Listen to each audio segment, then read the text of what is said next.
શ્રીફળ છે, બરાબર. આપણે અમુક જગ્યાએ જોતા હોય કે અંધશ્રદ્ધા ફેલાવતા હોય, બરાબર.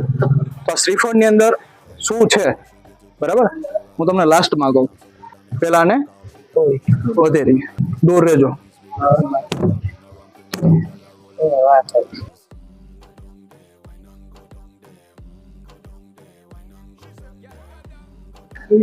બરાબર, આવું આપણે જોતા હોય કે નાળિયેર માંથી કંકુ નીકળે અને લાલ લોહી જેવું નીકળે, બરાબર.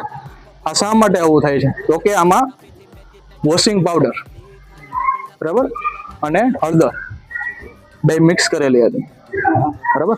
એના કારણે એનો રંગ છે કેવો થઈ જાય? ફેક બ્લડ, એટલે લાલ લોહી જેવો થઈ જાય, બરાબર. આ કેવી રીતે થાય? તો કે તમે જોતા હોય ને તો અહીંયા ઉપર તો આંખ જેવું હોય. રેડી? મેં શું કર્યું? હું પાણી બનાવીને અંદર નાખી દીધું અને હળદર બે અંદર મિક્સ કરી નાખ્યું. પછી શું કર્યું? મેં એને લોક કરી નાખ્યું.